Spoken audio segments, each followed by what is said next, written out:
Welcome to episode 6 of the Potato Aim podcast, brought to you by Middle of Nowhere Entertainment. My name is OdinSpeared43. You can find me at OdinSpeared43 on Instagram and Twitter and Twitch.tv. Make sure you go hit that follow button. I'm getting closer to affiliate, and I'd really appreciate any follows on that. What is up, everybody? I am Raven F. You can find me on twitch.tv at Raven F. And I am actually currently changing my Instagram and Twitter as well to just Raven F instead of 0 underscore. It happened. I know, It finally, everybody. right? That's why I'm sitting. That's why I'm sitting here looking down, like trying to hurry up. And I'm like, screw it, why not? They can be part of the episode. Who cares? But yes, you can find me on everything at Raven F. Okay, finally. Yes, and I am also close to affiliate. I have all my followers on Twitch, but please hit that follow button. Also, check us out on Twitch for MON Entertainment as well on twitch.tv. Hit us with the follow where we will start streaming some things, group things going on. Who the hell knows? But yes, we will be doing stuff as well. Hi, I'm not Raven F. I'm a poorly put together 12-year-old who's being held here to do this against his will. I'm Bumpy Rug. You can find me on twitch.tv/BumpyRug. Instagram is at BumpyRug. And Twitter, which I don't ever really use, I think I haven't been on it in like 2 months now, is at RugBumpy. So, yeah, somebody please help me. We got his wife to put a ball and chain so he can't leave his desk. I've been shackled here for way too long. Also, I know we announced last week that we will be having 2 new podcasts coming out, and those will both be coming out in the last week of this month, in July. And one of them is going to be the Crimson Mask podcast, where myself, my buddy Shane, and my buddy Izzy will be talking about wrestling. It's going to be a lot of fun. We're going to talk about all different types of wrestling, all the different organizations and stuff with wrestling, including a lot of indie stuff. We have a lot of friends that are indie wrestlers, and once a month we will have them on the show to do more of an interview style, and I think that's going to be a lot of fun and really cool to do.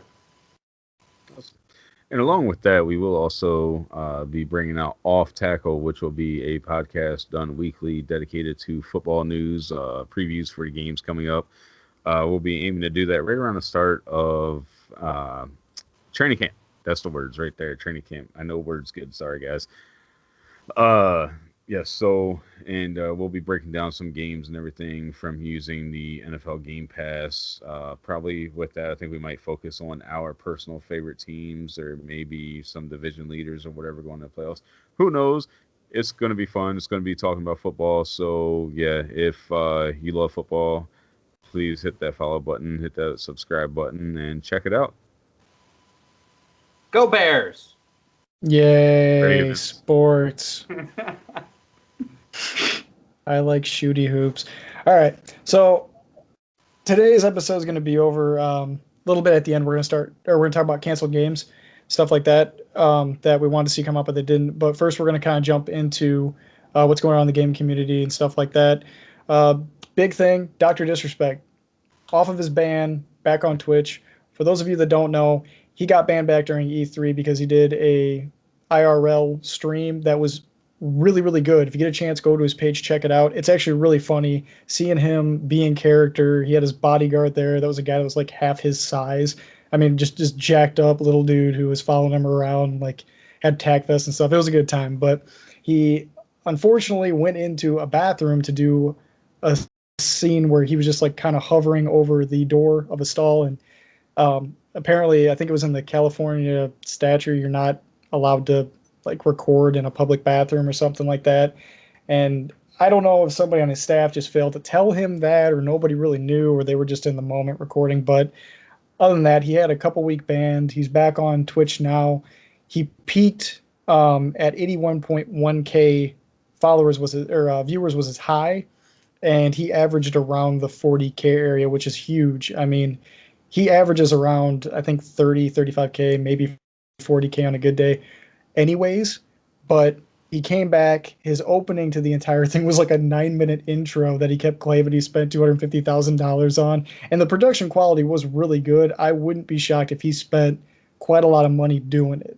But the last time, I think it was back in 2018, maybe, he wasn't doing it might have been longer than that, but he wasn't doing Twitch anymore. He was working for, I can't remember what company it was, but it was on one of the Call of Duties, and he was working on the maps.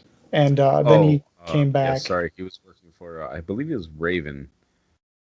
I think it was one of those games where he was working. Wasn't it Advanced Warfare, maybe? I think so. That was quite a while ago. But if I remember correctly, it was Advanced Warfare. So I remember a lot of people were giving him a lot of crap that they knew that he worked on it, and the map was so simplistic and everything. And he's like, "I'm doing what I can, They right. have a very specific set." So I think you're right. But I mean, for a guy who never had any background in development or anything for video game studios, and for them to just call him in and he's like, "Hey, I'll do my best. I don't know anything about it." And he's even said before on his streams, he never went to college for, coding or anything like that, or doing any type of like production work. He just fell into it and so he took some time off, and then he came back. And that first time he came back to Twitch, it was a huge blowout too. I don't remember his numbers, but he peaked pretty high around the same time, same numbers. It was a pretty successful stream overall. I got to watch it a little bit. He played a couple of games. The first one he opened with, like he did when he came back the first time, was PUBG. And he made kind of a rant and rave about, I've been gone for, how long, and they haven't come out with any hot game now that everybody's playing. And then he jumped into, I think he did a little bit of Fortnite. He did some PUBG right away. Yeah, PUBG right away, did some Fortnite, and then I think he jumped into Apex's new update because the Season 2 Battle Pass had come out and he hadn't played it yet. I did just look it up. He was part of Sledgehammer game. And that he was a community manager for Sledgehammer Games, and then he ended up being a level designer and helped create many of the multiplayer maps for Advanced Warfare. Okay. So, yeah. So we're kind of right. I really thought that he was with Raven Software too, because of that. But I think they worked on Advanced Warfare with Sledgehammer, because I think it's Raven Software and Sledgehammer that were working on games together.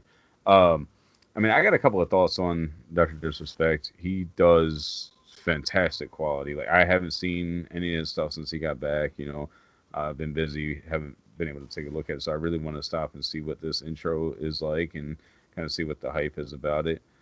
But I mean, honestly, like, talking about him being in character for his IRL stream, when is he really not in character? I mean, I think I can count maybe a handful of times when I've really seen anything come from him as himself. Like, I feel like at this point he is his character. You know what I mean? He doesn't get noticed as Guy. I believe that's his first name. Yeah. Yep. Like, if you were talking to anybody and you said, they ask who you're watching and you're like, the streamer, his name is Guy, they're not going to know who the fuck you're talking about. But you say Dr. Disrespect, people will at least know who he is, know what he's about. And a lot of people are going to say, oh, he's a fucking douchebag, he's this, he's that, the other. I find him entertaining.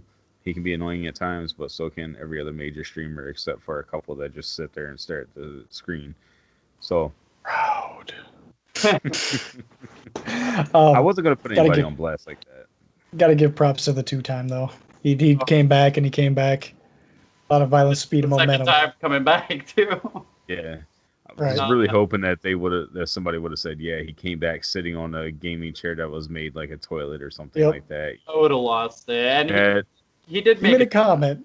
Yeah, he made a joke about it because his background is a city and there's like a stadium, arena that he calls it. And he made a joke about how they couldn't go into the bathroom. They had to cut that out because it's illegal. And I was sitting there watching. I was just dying laughing. I'm like, okay, I'll give him credit. Like, everybody knew he was going to. I mean, he was going to make a comment about it at his own expense. He has to. And then he started throwing shade at Tim and Ninja right away, and like the chat going back and forth, and everything. It was hilarious. Timmy Tenders. I did just while I was Googling what company he did work for. Apparently, he is going to be competing in an esport tournament, an Apex Legend tournament that is going to be put on by ESPN. Yep. Nice. Good deal. So that's something that's going to be looking forward to. I guess it's more of a charity kind of thing. Doc is going to be on it. Musician Dylan Francis, pro football player Tariq Cohen of the Chicago Bears, and then his and King Richard are both going to be in it as gamers. So I don't know, and I really don't want to get off topic. I enjoyed watching the Pro-Am for Fortnite. It's cool seeing how good other people that aren't pros that we don't get to watch on Twitch all the time are. So that'll be pretty cool to watch Doc just stomp some kids. Well, especially when like you take in consideration, one more thing to touch on it. You take into consideration, you have a lot of people that are like famous celebrities and stuff that are playing these games, and a lot of people can be like, "Wow, that person's just an average Joe like me playing the game too." And what's crazy is a lot of the time, like I don't know if you guys saw during E3, they did the T-Pain and Yachty Rainbow Six Siege play, and T-Pain carried that team a couple rounds. He absolutely destroyed. Yachty ended up killing his own teammate in one of the final rounds because he couldn't play that game to save his life. He can't rap or play the game, but that's my own opinion. It was crazy to see because it was like you had was it the Russian Badger, who's a decent, Rainbow Six Siege player, and a couple other good streamers that were up there. I think Bikini was up there too, maybe Nanners. I can't remember, but they play these games all the time. And then you had T-Pain come in, and he was hanging with the best of them. That's just crazy to think that some celebrities, they are really good at these games too. Definitely, and Brandon Urie plays with Tim and Ninja and Courage all the time, and he's really good. Jordan Fisher's really good, and it's pretty cool. And I'm like we said before, I want to see if that brings more people into the gaming community. Mm-hmm. I know, Pat. I know you had something to talk about with what's going on with gaming, with a Nintendo announcement that happened. Yes. So. I kind of had a feeling that this was coming. I know I hadn't talked about it on past episodes or really spoke with you guys about it, but I was listening to a bunch of different things going on while I was like out in my yard cutting grass and everything over the last couple of weeks. And apparently there was a leak that came out based around a Nintendo Switch skin that was designed for a Lite model. Well, it was all just speculation. Everybody was saying, "Oh, it's from a Chinese company. They're scam artists, yada yada yada." Well, lo and behold, today they announced the Nintendo Switch Lite. So I think it's a fantastic idea. I am kind of confused on it because they say that they are not abandoning the 3DS and everything.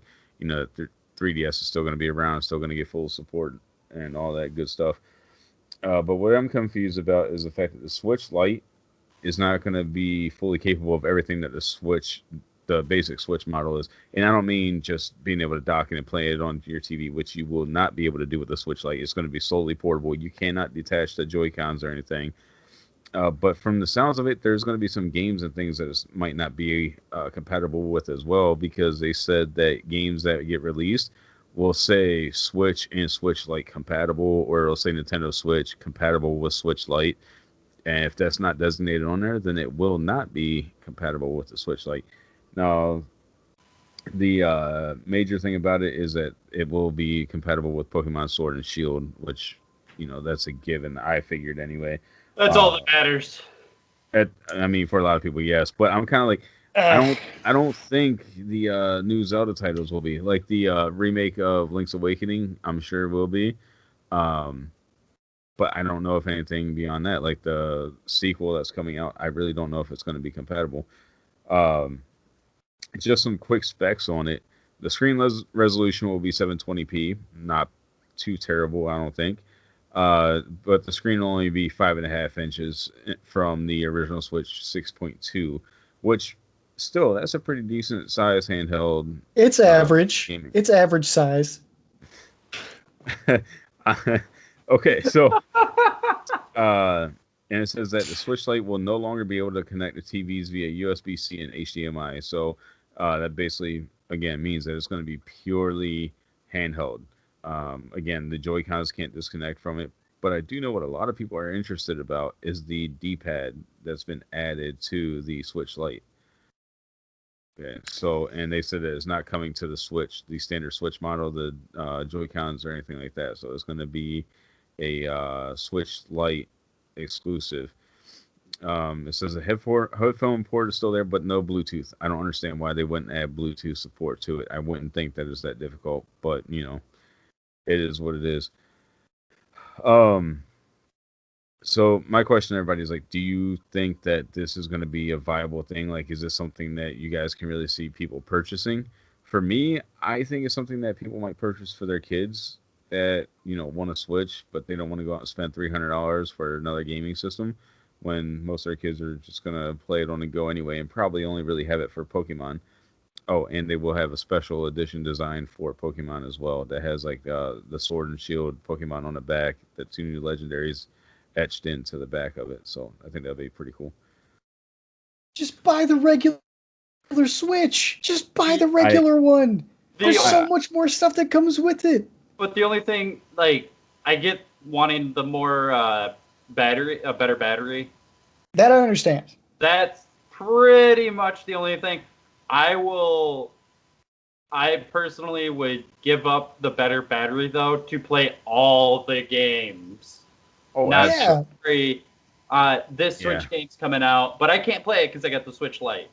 And so here's my thing with that, too. Like, I could see them definitely making their first-party games be compatible with it. That's something that they'll be able to work with and work around a lot easier than these third-party games that they're already struggling to get for the Switch as it is. I don't see them being able to get, like, any Call of Duty, Assassin's Creed, or any of these titles coming to the Switch Lite because they're already going to be downscaling it enough as it is for the original Switch. So are they really going to sacrifice so much more for the Switch Lite? I really don't think so. So I think it's going to suffer in that aspect. It's, I don't know, I almost want to say it's gimmicky.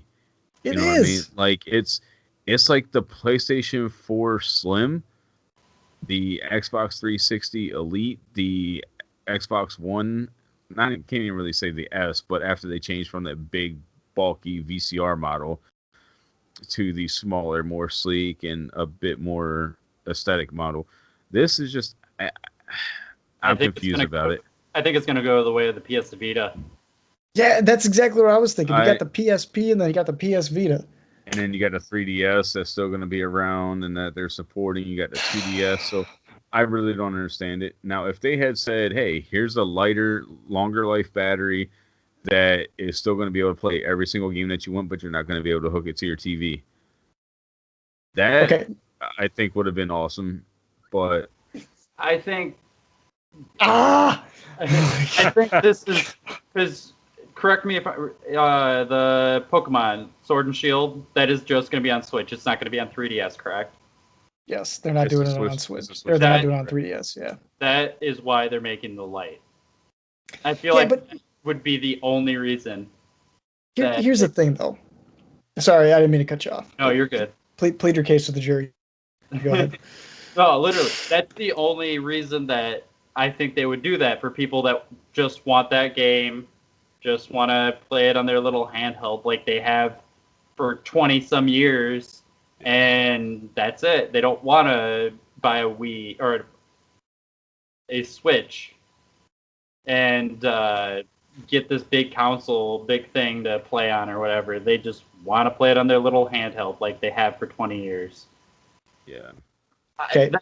That's really the only thing that would make sense to me about this. Nintendo, this is what you do. All right, you throw the Switch out into the river. I don't care. Take the DS, make it bigger. Make it bigger. Put everything you need to in it. No matter what size you have to make it, you made the Switch about this big. It looks like a fucking notebook. Put everything into the DS. Don't give up on the DS. You've lost the console race. Everything that you put in your Switch, put it in the DS. The DS, if you're going to still support it, then don't support the Switch. If you're going to support the Switch, don't support the DS. If you're just trying to do the same thing with it, I mean, that's what it's becoming. You're starting to see Nintendo take their main console and turn it into what their handheld is. It's starting to be like this vague, obscure line of, okay, you have, your 3DS, which is supposed to be your mobile, whatever, but we're going to make a Switch Lite that's more mobile. Then just make a better 3DS and take all your games imported to the 3DS. I've been saying it for years that they need to just give up on the major consoles and they need to go strictly handheld because they've been king of handheld game for so long. See, I kind of wonder if that's what the basic Switch model is kind of them working towards. I think it might have been maybe like a beta test for what's some things that they got planned in the future. Personally, I think the Switch is awesome. I don't have one, and I'm dying to get my hands on one. But for that very reason, being able to play games on the go and be able to just dock it and sit there and play, I mean, I think it's awesome. But the Switch Lite to me still makes absolutely no sense because you're limiting what it can do, and you're taking away from what the Switch actually is. So can you even really call it a Switch if it doesn't do anything but play portable? Like, what is the point in calling it a Switch? You basically put buttons on an iPad at that point. It's a bigger version of the 3DS. Pretty much. That doesn't act like a Razer flip phone that you can collapse on itself. It's just, I don't know. And then for them to say that they're not going to have all their games compatible with both of them, you just cut sales of your games because if, I have a Switch Lite and there's a game coming out that I want and you're like, oh, hey, it's not compatible with the Switch Lite. Sorry about that, bud. Okay, I'm just not going to buy that game then. So you just lost a sale on that game. Yeah. I mean, you're cutting like all your stuff in half. The only thing that I can really see it viable for is those families that have kids that have a Switch, and then the younger brother, younger sister, whatever, wants to also be able to play Pokemon Sword and Shield. Instead of going out and buying a second Switch, you can buy the Switch Lite, but still for $200, you almost might as well just buy your kid another fucking Switch anyway. Right. And then they can do whatever the hell they want to with it. But I'm just trying to rationalize exactly what they're thinking and why they decided to do it this way. I'm mad about it. Or they could just do what we had to do when we were kids, take fucking turns. There is no taking turns anymore. Come on, don't you know that? Well, there was my stuff, and I'm selfish. Really, either I'm the oldest.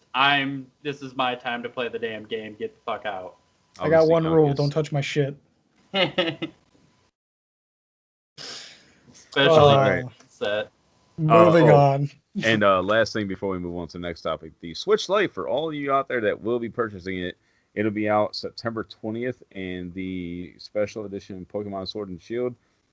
I don't know what the date was for that one. I kind of got irritated reading through everything. Doesn't matter. Nobody wants it. But it'll be out a few weeks after. I'm hoping they bundle it. Like if they bundle Sword and Shield with the Switch Lite for like $200 altogether, base price of the Switch Lite with that, maybe they'll probably get some sales off of it for that. But that's it.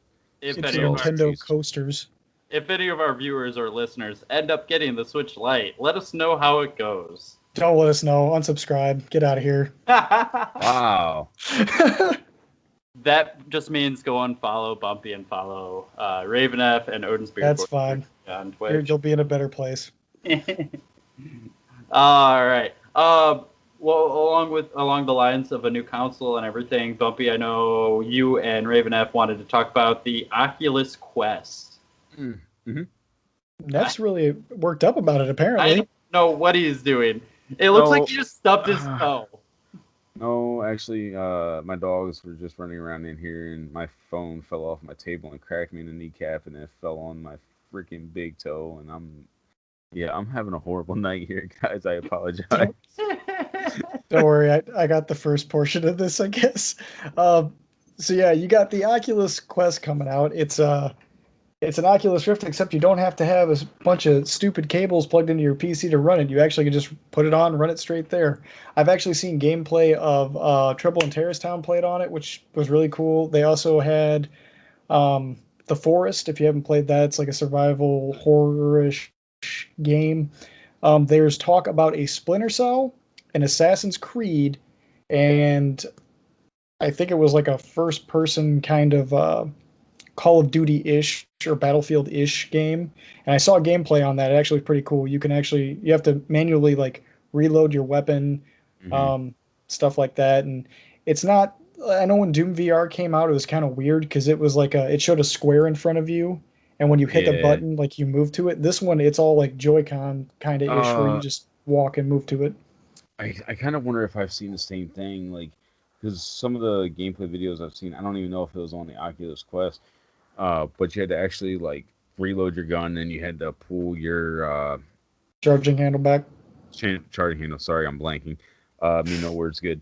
Yeah, you had to pull your charging handle to get around into the chamber, and then you had to actually do everything. Same thing with the pistol. You actually had to rack the slide, Mhm. and then like, and you had to actually make sure everything was precise. So I'm kind of interested to see if that was the same thing. And then with your grenades, I was actually watching a guy pull out, and he had two cameras set up. One that was recording the gameplay, one on him, and he actually had to pull the pin on his grenade before he could throw it. For the cost of the Oculus Quest, which I know we'll get to that here in a second, that would be phenomenal to me for what it can do. $399, I believe, was the going 390, rate. Yep. 399 for a 64 gig and 499 for a 128 gig. But you know what? Considering how much VR stuff was when it first came out, that's pretty reasonably priced for a system you don't have all the crazy cables and have to plug in. Um, I've used the PlayStation VR before. It's not bad, but you could tell that not a whole lot of quality went into making it, and there was very few games you could actually play with it.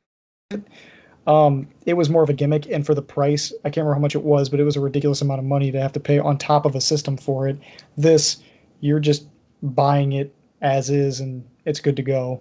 I want to say the PlayStation VR was like $300, and I think it still is right about $300. Yeah, they haven't And really reduced it. no, not at all. And I do want to get my hands on it. And I don't know. I was kind of hoping the next gen was going to come out with it attached. And I don't want to get off topic because I'm going to go on to a rant here. And we all, anybody that's seen episodes or listened to episodes knows how I can get. So I'm just going to back off. But yes, the whole deal with it being $399 and $499, the extra $100 for double the memory, it's got to be worth it. I just want to see Oh more yeah. games that can run. Is there going to be specific games geared towards it, or is it going to be able to run a wide variety of things? Because what is it running off of for 128 gigs for space? I, I have no idea. I was just looking up a little bit about the games and stuff. I would think that more games would come to it as the Google whatever Stadium. Stadia. Ooh. I would think that more stuff would get incorporated when that comes into play. But there were two games on there that caught my eye. The first one I don't think you two really give a shit about. There's a Doctor Who game, and me being a giant Doctor Who? Yeah, exactly. Being a huge Doctor Who nerd, that we don't have games really. We don't have console games or anything. That's pretty cool. The other one is actually a very old game. It's 10 years old. They had Fear 2 on there. And Oh, that would be dope. that would be absolutely nuts. So the ending of Fear 2, well, Fear and Fear 2 really screwed with me. I mean, I was younger, of course, when I played it, so I would love to see that on the Quest. So have either of you played all the way through Fear and Fear 2? Yes. I haven't Okay. played all the way through. So the one point when she comes climbing up onto the helicopter. Do you know which part I'm talking about? See, yeah, I was thinking more of like when you're climbing up ladders and like when you do the animation, your guy like looks down and then you start going down the ladder and then he looks back up and she's just staring at you, but there's nothing you can do because you're in mid animation. And then you go down and it pops up again and it's right there and shit. I'm just thinking like, imagine that in VR. Nope. See, like those didn't bother me so much as like when you're on the helicopter and she just randomly appears because you're like, I'm done, I'm out, everything's good, I'm golden, and then she's there and I'm like, fuck, you know what I mean? Like it's just, playing that game, I fully expected her to be anywhere when I was going up and down ladder, when I was opening it or going through a doorway, whatever. I fully expected her to jump out anywhere. Oh yeah. So, yeah, I don't know, but that does sound awesome. Yeah. All right. So that was that was kind of a new segment that we want to try to incorporate a little bit more into our podcast with what's going on in the gaming world. Now I think is a good time to get over to canceled games that we've been discussing some just through our text messages and when we get on chats and stuff about some games that just didn't come out that everybody that was excited for, that we were excited for, and just kind of talk about those, what we wanted to see in them, that kind of stuff. Bumpy, did you want to start with one? I know there's a fourth of a certain franchise that was on 360 that we've talked about with Fable Legends. Oh, yeah. So Fable Legends, it was in production shortly after the makings of Fable. It was one for the Kinect. I can't remember what it was, but it was based off the Kinect where you were doing hand motions to like cast spells and stuff. I think it was Fable Journey was what it was called. Um, and that was kind of a flop. I played it a little bit, but Fable Legends was supposed to be this gauntlet-esque Fable game where you jumped in with three of your buddies, and there was each type of hero of will um, that you could play as. So you had like the sharpshooter, you had the shield maiden, who was like the tanky character, the mage, stuff like that, or the will user, because I forgot it's will, not magic. And it was like, I mean, it had a good trailer, it had a good storyline, it had Jack of Blades returning from the first one as the main villain. Um, which everybody who's played Fable, they know Jack of Blades as like the one and only villain that actually mattered in the story. But on top of that, they had a beautiful cinematic done. It was announced, it was hyped up, and then it just went quiet, and no one knew what happened to it. And I think it was about a year. Then they're like, "Hey, guess what? Lionhead's shutting down. Fable's done. We're not doing it anymore. It's gone." And everybody thought it was lost and gone forever. But as we talked about, it got picked up again. Its IP did. I can't remember the company that did it. We've talked about it before, but hopefully we're going to get that Fable 4 to come out. Um, it'd be cool to see a Gauntlet-esque Fable game. I wish they would have done it, or at least put out what they had finished, because it seemed like it was pretty well through production. But whatever. I mean, I yeah, I don't know. Like, I was really excited when I first saw it, and then I started to lose hype on it, and started to get less and less and less hyped up and excited over everything. I'm honestly now Fable 4. If that does happen, that does come out. Breaking my heart, man. Like like I said, I was just so looking forward to it. Like, especially when the Xbox One released, because I was like, "There's a lack of Fable. What the hell is going on?" And then I came out, and then I was like, "Man, I don't know. It's still not just jumping out at me like the first three did." And yeah, But so just stay with me for a second. So they go and they finally get this game starting to get going and everything. They say, "Oh, we're coming out with a new system here in a year and a half. We're just gonna launch it with that. So just kind of sit tight, get this stuff going for the Xbox Scarlet, and we'll just skip this generation. We'll build another year of anticipation because the talks come out every E3, just like Splinter Cell. It's always, what games do you want to see? Splinter Cell, Fable. Like that could be a good thing to launch and be like, everyone gets stoked for it because it's coming out this brand new system that's supposed to be the most powerful ever and all this shit. they're still saying it's going to be less powerful than the PlayStation 5.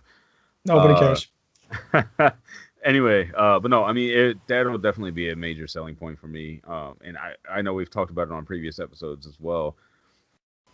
I think they've got to do it. Like, Fable 4 or any edition of Fable, like, I really feel like that would definitely help boost the new console generation for Xbox.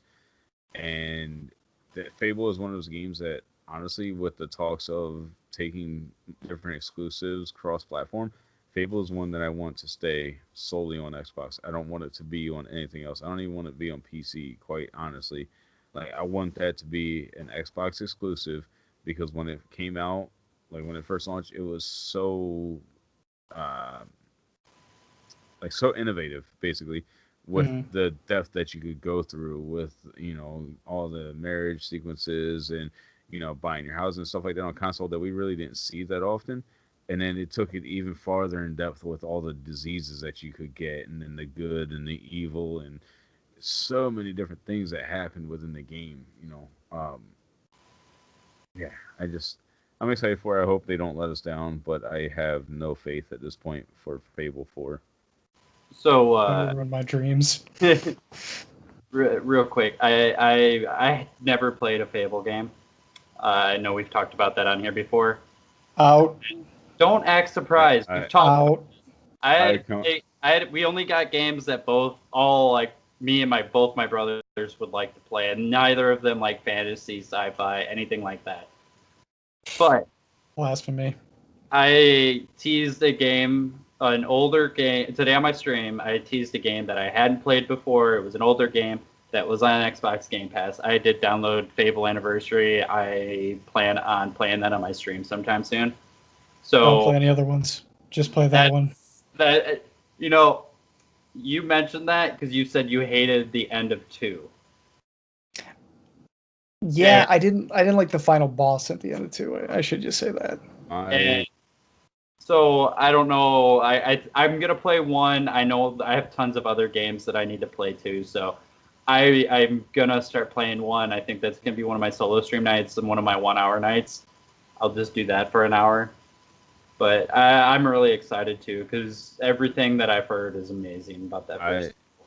I would definitely say stick with 1, honestly. As much as I loved the series, 2, I had some different reservations about it. I did enjoy it. 3, Suicide's experience with getting like 90% through the game and then getting stuck in the house 99% of the way. I heard 99% of the way through the game. And she went into a house for a quest or was finishing a quest. I can't remember exactly what it was. I just remember controllers started flying by my face, okay? Because she got stuck in the house and could not get out. And yeah, like I was like, no, you got to be doing something wrong. So I took the controller and I was like, okay, I'm an idiot. I don't know what happened. You're fucked. You got to start over. I ran. Yeah. So it's just some bad experiences with Fable 3, and they kind of under-delivered. It was like the No Man's Sky situation for Fable, quite honestly. Oof.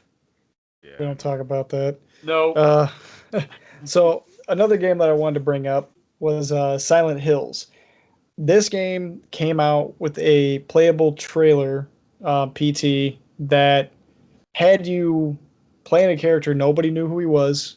You couldn't see his face. There was a hallway that was an L-shaped hallway, and when you got to the end of it, there was a door. You walked through it, and it kept just going in circles. Nobody knew this was Silent Hill. It just came out one day on the marketplace as PT, and everybody's like, "Hey, man, you got to try this. It's crazy." It took people a while to figure out how to even beat the demo, and the only way you knew it was Silent Hill is by beating the demo. And I mean, I'm talking, it was outlandish. Isn't that? I play a lot of horror games, so I was just gonna say, at the end, don't you find out who you were too? Also, yes. I play a lot of horror games, and this one, it made me stop. I remember playing it like 3 a.m. when I got off work, and I had to put my controller down because I couldn't finish it. So then I came back the next night. I was like, "Nah, I'm gonna finish this. I'm not gonna let it beat me." I played it. It was terrifying. The graphics were the best I've seen in any game, and I will stand by that until I'm proven wrong. But you get to the end, you do all the outlandish stuff you had to. I think I even had to look up a guide at the very end because I didn't know what I was doing. And then it shows Norman Reedus as the main protagonist walking through Silent Hill, and then the title comes up, Silent Hills. And everybody was freaking out. They were hyped about it. And then, Kojima thing happened, and it just got canceled. I think Del Toro was the one that came out and said, "Hey, sorry guys, the game's no more." And that sent this huge shockwave through the gaming community because everybody, and I mean everybody, wanted this game to happen. Yeah, I remember starting it. I never got to finish the demo.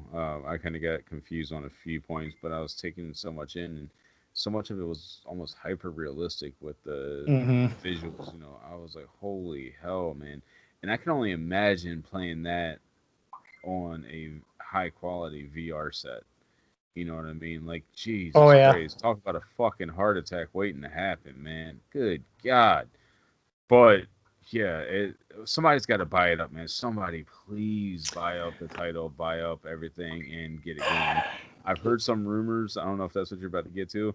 Well, it's there's a company that came out that got shot at a couple of times with lawsuits because they took everything like that they were using. It's called Allison Road. If you get a chance, look up the trailer. I think there's like a 30-minute gameplay on there. It is just as terrifying and it looks just as real as Silent Hills did. Honestly, fuck it. Just let Kojima make his own horror game like that, and just put the whole game inside the house. Yeah. And just inside a haunted house. I guarantee people will buy that. Just freaking call it playable trailer or some shit. Right. And just kind of like a little shot at everything. But if someone gave Kojima the money to do that, that game is instantly going to become probably the highest selling horror video game of all time. And probably up there higher selling game. Well, and they even had, what was it, Silent Hill: The Room? It was based off a guy who was trapped in his apartment. He was like so sociably like didn't want to leave his apartment, and guys are pouring out of his wall like these demons and stuff. They could even do something like that where you, like you said, you just have a house and the guy doesn't want to leave his house because of the murder that happened in his house, and still run the same storyline that they were trying to, go with like the radio saying, you remember that night, you remember when you killed your family, blah blah blah blah blah, like him just haunted by his past, stuck in his house. Yeah, that would be, I would love to see it. I know we've talked a bit about horror games and with Blair Witch coming out and everything like that.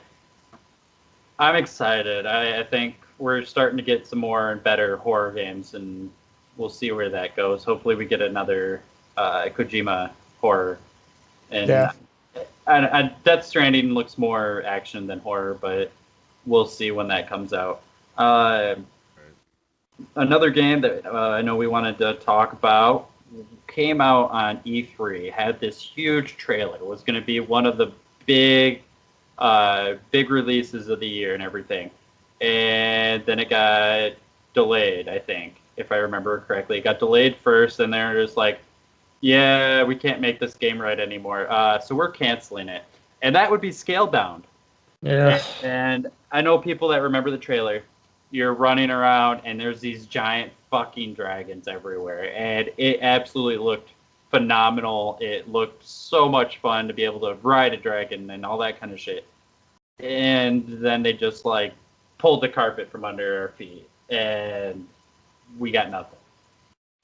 What killed me about Scalebound was that it looked so good and it looked so ready to just be done with and finished and put out there. It looked like they could have announced, when they first announced it, that, hey, this is coming out this year or this is coming out next year, to where I don't remember the date that they actually said it was coming out, but it looked like it was already done.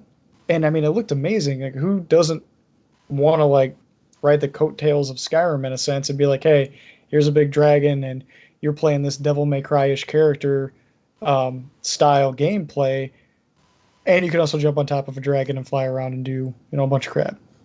Like, it looked like a great game. See, what funny enough is I had no idea that's where we're going to go to next, because we didn't discuss a particular order, but I was literally just looking at the articles from Scalebound and started playing the trailer. That's why I was kind of looking off, and I was like, man, God, I fucking remember being so hyped about this game when it got announced. I think it was announced originally back in like 2013, like when right before the Xbox One release and everything. I'm pretty sure it was at E3 that they announced it, and in 2015, I believe it was, that they showed the gameplay trailer that you guys were just speaking of, and I was just like watching that trailer and I was like, God, that game looked so fucking great. What the hell happened? And I believe they announced that it was canceled in 2017.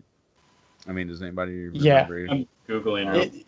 It was a couple of years ago, because I had a lot of people that I used to game around with that actually messaged me. I think it was like a couple days after the article came out. They're like, yeah, Scalebound's canceled. I had 4 or 5 people that were freaking out about it, and it was like the topic of discussion for a good couple of weeks. It was 2017 by Platinum Games. Yes. Yeah, because, I mean, you got a game that looks, like Monster Hunter in a sense, and a couple other games, like I said, Devil May Cry, Monster Hunter, all combined into one. I mean, the bosses, they were big, and I mean, it was really well done landscape. It just looked like a great game, and then it fell through. And I'm really surprised, for one, that nobody has picked it up to carry it on with how much was done with it. No, absolutely. And I've been hearing rumors that something might have happened where it's getting resurrected or something, but who the hell knows? I mean, we hear these rumors about so many different games that have been canceled or that have been talks of getting canceled that became vaporware. So who knows? Maybe it'll be some games like what was the one? Oh, The Last Guardian for PlayStation when it finally came out, like 2 generations later.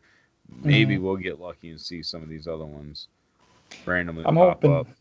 I'm hoping it goes the way of Cyberpunk, where it's one of those ghosts that's in development for so long and people forget about it, and then it just surprises everybody one year. Right. That would be phenomenal. And I'm looking now, and apparently Microsoft took a lot of the blame for its cancellation. Good. Yeah, I remember seeing something that said Microsoft Studios came out and said something along the lines of, with much deliberation, we've decided to discontinue scalebound development. I can't remember exactly what word for word it was, but it stuck with me, and I think it was something along those lines. And apparently Microsoft does own the trademark for it, but I know when E3 was coming around, there were talks, I know we just talked about it, but there were talks about making it a Switch exclusive, and that would be a decent game to throw on the Switch. That would be a lot of fun. Just bring it out like 4 years from now on the new console, the next generation after the one we're having come out. You have Norman Reedus come out to announce it. He's riding a dragon costume fitted dog, and everything's good. No, it's Keanu Reeves riding Norman Reedus dressed like a dragon. Then it's scary, but I can picture that. Yeah. Sadly I can.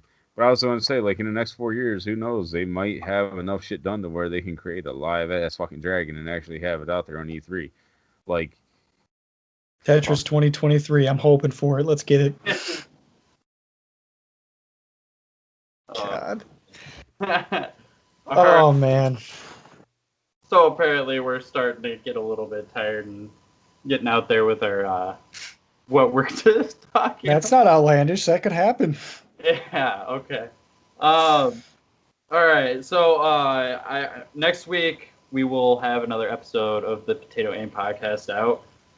We'll talk about some what we will be going over next week. Make sure to hit the subscribe button on the YouTube page, Middle of Nowhere Entertainment. We're also on Spotify, Middle of Nowhere Entertainment, Stitcher, Middle of Nowhere Entertainment, and SoundCloud, Middle of Nowhere Entertainment.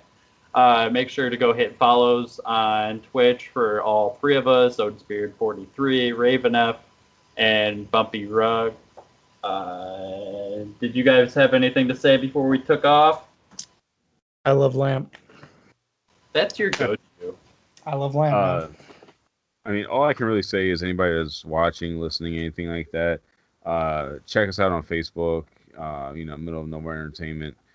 Hit that like button, drop us some feedback. If there's anything you would like to see, anything you think that we can do better, if you don't want to post it out there, on Facebook, I do have the email link to it as well. So if you if you click on the button, it'll send an email to monwe.staff@gmail.com. Because for some reason MONE is taken, but when I tried to send an email to it, it came back to me saying that it was invalid. So whatever the case might be, I don't know, that was some weird shit. But anyway, yes, click on that, send us an email as well. And check us out on patreon.com/Middle of Nowhere Entertainment. And we really appreciate any of the support that we've gotten, whether it be our streams personally or with the this page and this podcast going on YouTube, Spotify, Stitcher, everything. We really do appreciate everything that you guys are doing to support us while we are jackasses talking about video games. I like video games. I like video games. All right. That has been episode 6 of the Potato Aim podcast.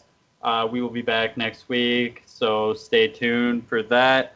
And thanks for listening or watching, depending on what you're on. Bye. Later. Bye-bye.